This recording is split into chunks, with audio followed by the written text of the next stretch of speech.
हमारे साथ BJP leader Smriti Irani ji जुड़ गई हैं। अब स्मृति जी, बहुत स्वागत है आपका इंडिया टीवी पर और बहुत बधाई आपको।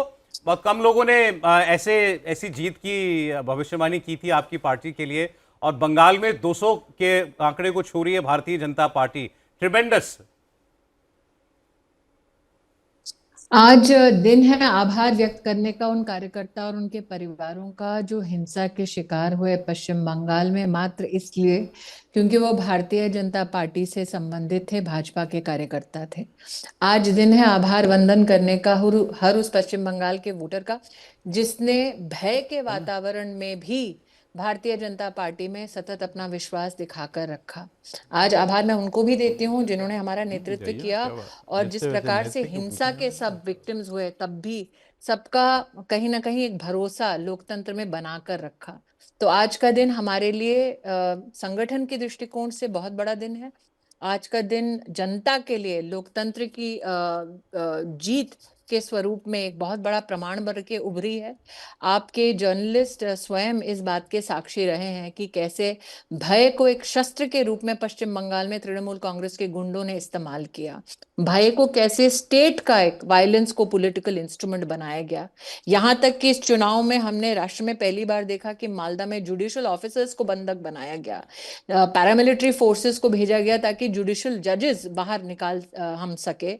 और ये संदेश तृणमूल ने ये देने का प्रयास किया कि जब पश्चिम बंगाल में जज सुरक्षित नहीं है तो साधारण वोटर की क्या हिम्मत कि वो तृणमूल के खिलाफ जाकर वोट किए।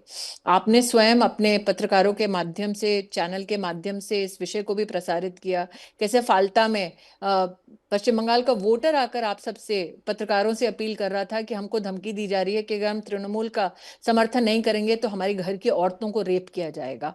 तो ये सौरभ जी कोई साधारण जीत नहीं है। ये वो प्रदेश है जहां पर हमने वामपंथ को उभरते देखा, सशक्त होते देखा। ये वो प्रदेश है जहां हमने वामपंथी गुंडों को तृणमूल के गुंडों से हाथ मिलाते देखा। आज की ये जीत साधारण जीत नहीं है। आज सुशासन की जीत है, मोदी के भरोसे की जीत है, पश्चिम बंगाल के साधारण वोटर नागरिक की जीत है। मैम, महीनों आप दिखी कि 14-14, 15-15, 16-16 घंटे लगातार आपने फील्ड में कैंपेन किया। जैसे जिस दिन मैंने आपको इंटरव्यू किया था, मुझे आज भी याद है, 9 बजे सुबह आप निकली थी, रात में 12 बजे तक नहीं आई, और उसके बाद आगे फिर आपको मीटिंग भी करनी थी। तो ये क्या एक सामान्य स्टेट जैसा इलेक्शन था, या बंगाल सेंटिमेंटल इमोशन के लिहाज से आप लोगों के लिए बहुत खास था कि किसी हाल में इस बार जीत हासिल करनी है? देखिए, आपने देवेंद्र जी भारतीय जनता पार्टी को प्रमुख रूप से कवर किया है, तो आप जानते हैं कि इस प्रकार का अनुशासन, इसकी अपेक्षा, इसकी ट्रेनिंग भारतीय जनता पार्टी के हर कार्यकर्ता को दी जाती है। एक जज्बा है जिसके साथ भारतीय जनता पार्टी का कार्यकर्ता जुड़ता है। मैं मात्र एक कार्यकर्ता नहीं, असंख्य कार्यकर्ता हैं जो इस श्रृंखला में जुड़े हुए हैं। पश्चिम बंगाल में जिस प्रकार से प्रधानमंत्री मोदी ने खुद कैंपेन किया, तत्पश्चात आपने उन्हें सिक्किम में फुटबॉल खेलते देखा, उसके बाद आपने उन्हें उत्तर प्रदेश की ओर रवाना होते देखा। तो हमारे पास एक निर्भीक निडर नेता है जो सुशासन का प्रमाण भी देता है, और संघर्ष करने में या मेहनत करने में किसी कार्यकर्ता को भी पीछे छोड़ देता है। तो ऐसा जब नेतृत्व आपको सौभाग्य से मिले तो निश्चित रूप से ऐसे ही परिणाम आते हैं, लेकिन उस नेतृत्व ने संयम का भी प्रदर्शन दिया। आप स्वयं इस बात के प्रत्यक्ष साक्षी रहे किस प्रकार से देश के गृह मंत्री को धमकाया गया, सार्वजनिक गृह मंत्री को भी कहीं ना कहीं अपमानित करने का प्रयास किया। फिर भी गृह मंत्री तटस्थ रहे, उन्होंने कोई ऐसी ओछी टिप्पणी पर अपनी प्रतिक्रिया नहीं दी। फोकस मात्र और मात्र सुशासन के जो भारतीय जनता पार्टी तंत्र बंगाल में डिलीवर कर सकती है उस पे फोकस रखा। तो मुझे लगता है कि आज संगठन के उस संयम, संगठन के उस संघर्ष और कहीं ना कहीं संगठन के उस डिसिप्लिन की आप जीत देख रहे हैं। आप लोगों के खिलाफ एक इंडिया अलायंस को लेकर बहुत बात कही जाती है। बंगाल का ये जो मैंडेट है, उस अलायंस के संदर्भ में देखें तो क्या कह रहा है ये मैंडेट? देखिए देवेंद्र जी, आपको याद होगा जब पार्लियामेंट में पहली बार इस अलायंस की चर्चा हुई थी, तब मैंने खड़े होकर देश की संसद में कहा था कि जस्ट अपना नाम इंडी या इंडिया रख देने से जनता का कभी भी कांग्रेस पार्टी के नेतृत्व में भरोसा नहीं जीता जा सकता। आज स्वयं कांग्रेस का नेतृत्व इस बात का प्रमाण दे रहा है कि राजनीतिक संघर्षों को लेकर उनका कम से कम नेतृत्व कहीं ना कहीं गंभीर नहीं है। सतत उनके नेतृत्व की हार है। इसलिए इंडिया अलायंस किस प्रकार से अंत की ओर और अंतिम सांसें ले रहा है, इस पर मुझे लगता है परिचर्चा अलायंस के लोग ही करें तो बेहतर होगा। भाजपा की कार्यकर्ता के नाते मुझे ऐसा लगता है कि हम सबका ध्यान इस बात की ओर है कि लोग कहते थे असंभव है भाजपा का पश्चिम बंगाल में जीतना। उस असंभव को संभव भाजपा के नेतृत्व ने, प्रधानमंत्री मोदी ने और भाजपा के असंख्य कार्यकर्ताओं ने प्रमाणित आज कर दिया है। तो मेरा ध्यान मात्र उस पर रहेगा। इंडी नाम रखने से भारत का भरोसा जीता नहीं जा सकता। आज जनता ने यह प्रमाण कांग्रेस के नेतृत्व को दे दिया है। एक सवाल मेरा स्मृति जी आपसे है, मीनाक्षी बोल रही हूँ। ये जो महिलाओं का भरोसा भारतीय जनता पार्टी पर कायम हुआ, उसके पीछे कारण आप क्या समझ पा रही हैं? मीनाक्षी जी, अगर आप प्रधानमंत्री मोदी का मुख्यमंत्री के नाते गुजरात का कार्यकाल देखें तो सतत उनके नेतृत्व और कार्यशैली की क्षमता को देखते हुए महिला वोटर का रुझान प्रधानमंत्री मोदी के लीडरशिप के प्रति सतत रहा है। और ये ग्राफ अगर आप उनके चीफ मिनिस्टीरियल जर्नी से लेकर प्रधानमंत्री की अभी तक की यात्रा को देखें तो आपको सतत महिला की सहभागिता राजनीतिक दृष्टिकोण से आपको फलती दिखेगी और उसको और संबल मिलते हुए आप देख पाएंगे। तो किसी को भी अचंभित नहीं होना चाहिए कि जहां प्रधानमंत्री मोदी प्रत्यक्ष रूप से सुशासन के गारंटर बन जाते हैं तो वहां निश्चित रूप से महिलाओं का रुझान ज्यादा होता है, महिलाओं का पॉलिटिकल योगदान ज्यादा होता है। जी स्मृति जी, पिनाज आपसे एक सवाल ये पूछना चाहती हूँ। आप लगातार उस पूरे कैंपेन के दौरान मैंने देखा बांग्ली भाषा में आप जिस तरह से धारा प्रवाह आक्रामक अंदाज में टीएमसी को ललकार रही थी, एक पब्लिक कनेक्ट आपका पूरा वहां स्टैब्लिश हो रहा था।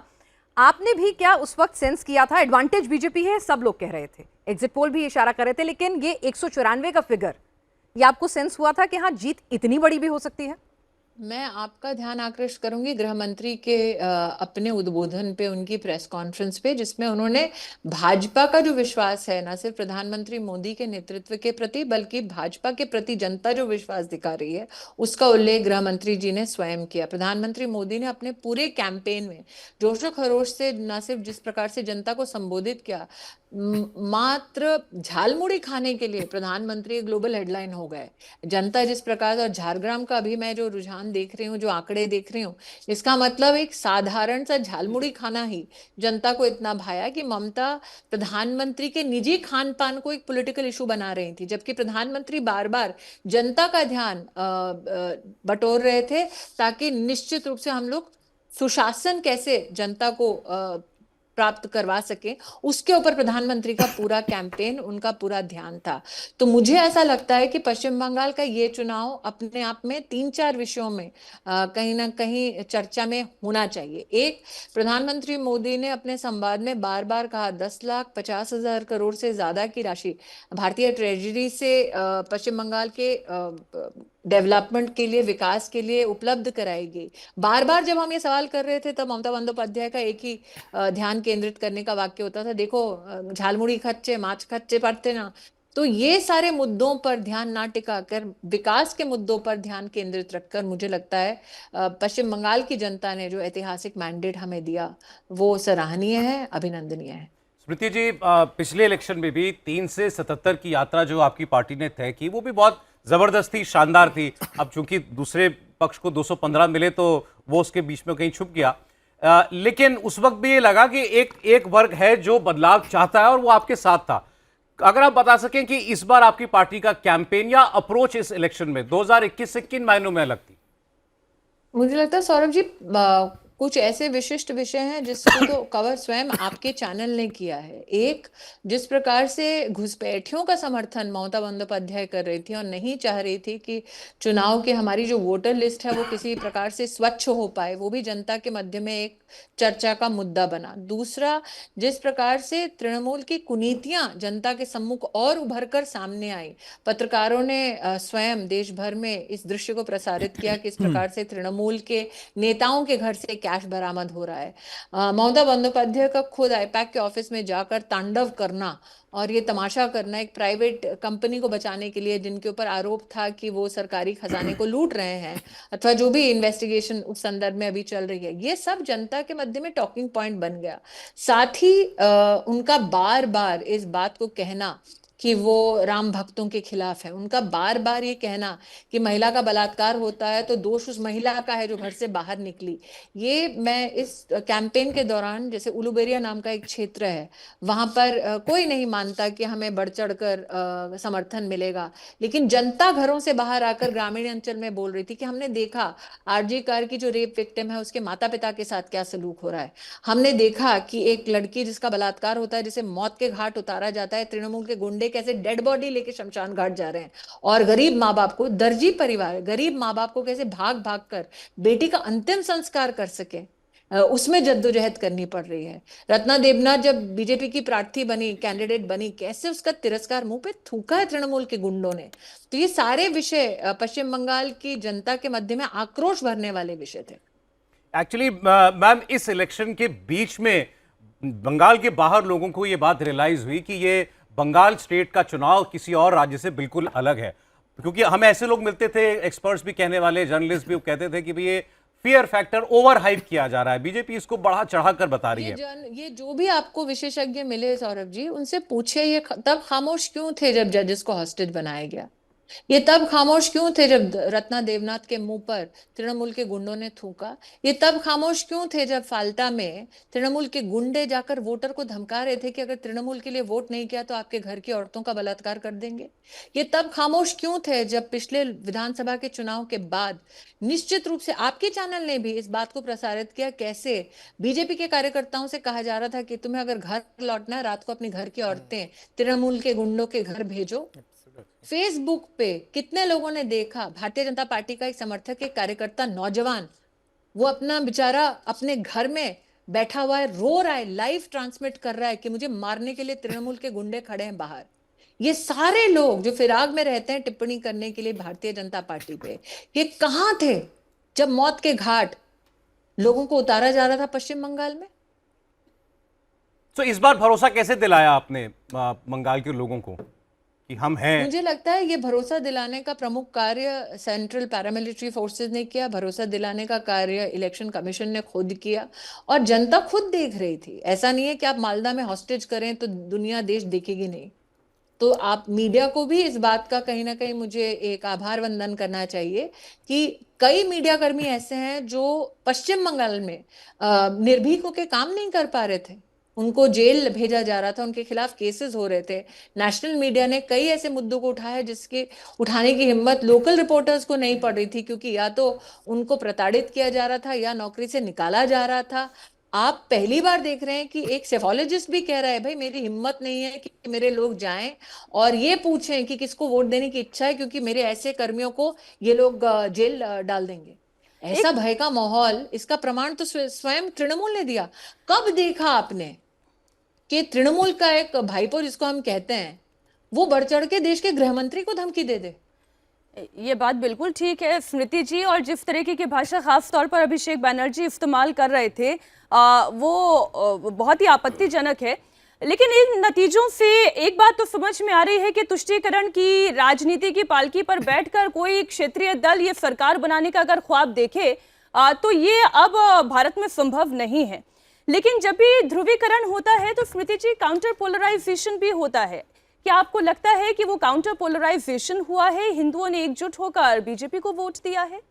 हिंदुस्तानियों ने एकजुट होकर बीजेपी को वोट दिया है। वो हिंदुस्तानी जो घुसपैठियों के विरुद्ध है उसने बीजेपी को वोट दिया है।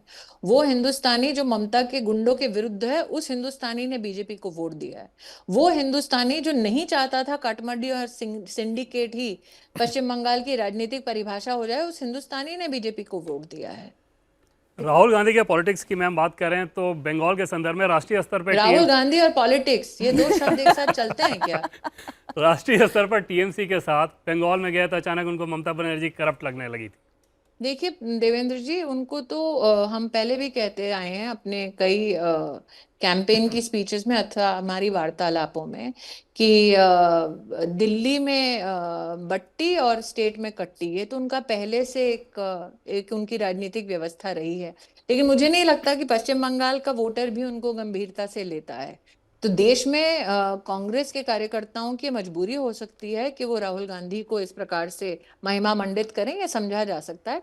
लेकिन देश में जो भी राजनीतिक विशेषज्ञ हैं अथवा जो भी राजनीतिक कार्यकर्ता हैं, वो जानते हैं कि उनकी नेतृत्व की क्षमता कितनी खोखली है। लेकिन कोई ऐसा नेता नहीं है। आप देखें, नरेंद्र मोदी हो, अमित शाह हो, श्रमिक भट्टाचार्य हो, हमारे राष्ट्रीय अध्यक्ष नितिन नवीन जी हो, आपको सब धीर गंभीर अपनी राजनीति करते हुए दिखेंगे, कार्यकर्ता को छोड़ते हुए नहीं दिखेंगे।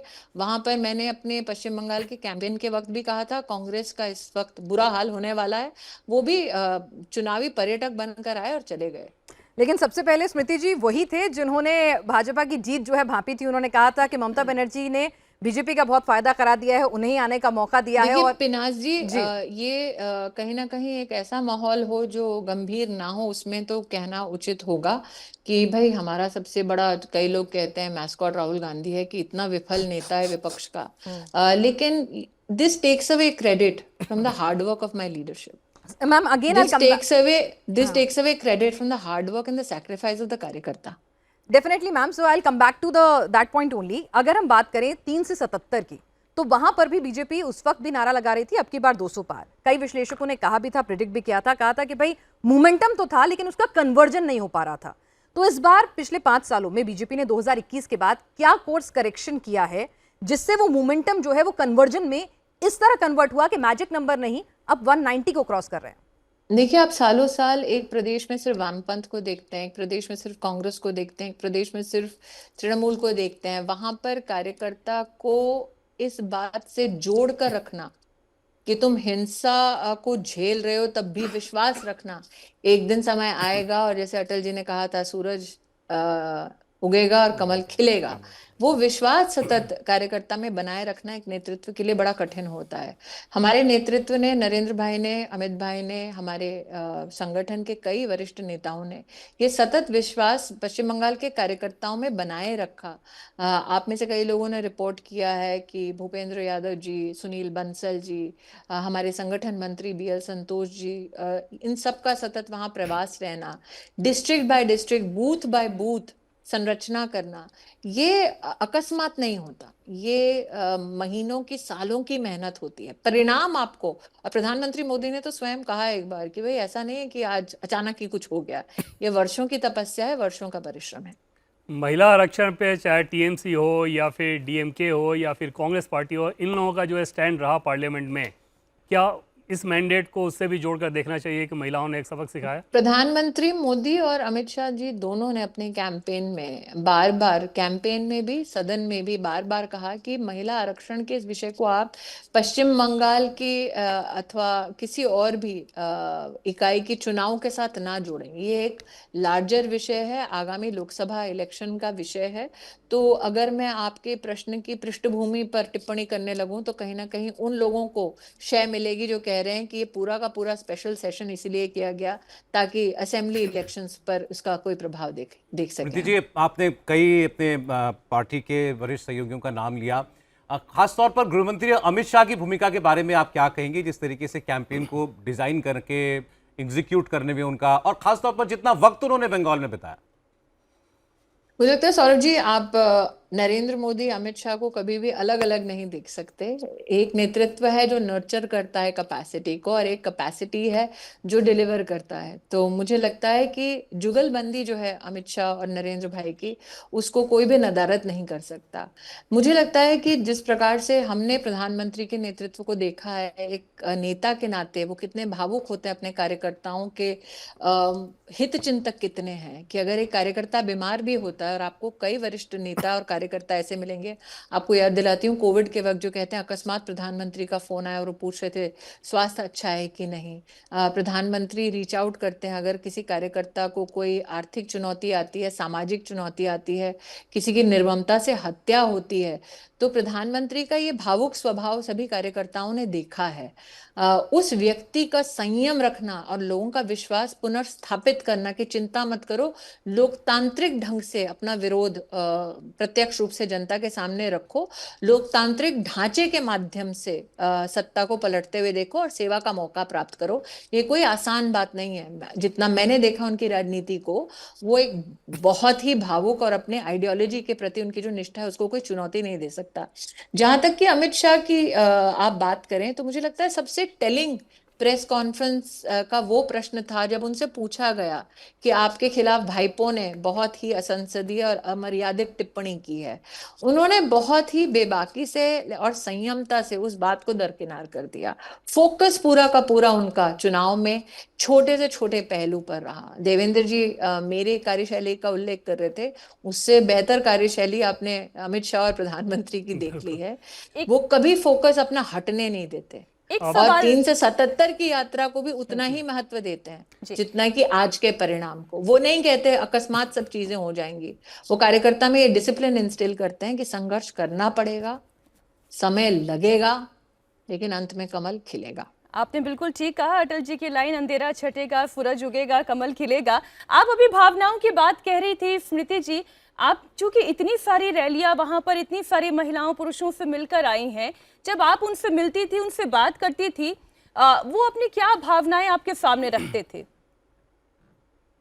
मुझे लगता है मीनाक्षी जी, आपने जिस प्रकार से नरेंद्र मोदी के प्रति भावनात्मक लोगों का नाता देखा, जिस प्रकार से हुजूम आता था अमित शाह का अभिनंदन करने, नरेंद्र मोदी अमित शाह सेफ्टी की गारंटी बन गए थे। पश्चिम बंगाल का वो वोटर जो कह रहा था मैं गुड गवर्नेंस के पक्ष में वोट करना चाहता हूं लेकिन भयभीत हूं क्योंकि मेरे घर की औरतों का बलात्कार कहीं ना हो जाए। पश्चिम बंगाल ने वो दृश्य भी देखे जब नौजवान कार्यकर्ताओं को फांसी लगाई गई सरेआम खेत में ताकि पूरा गांव देख सके।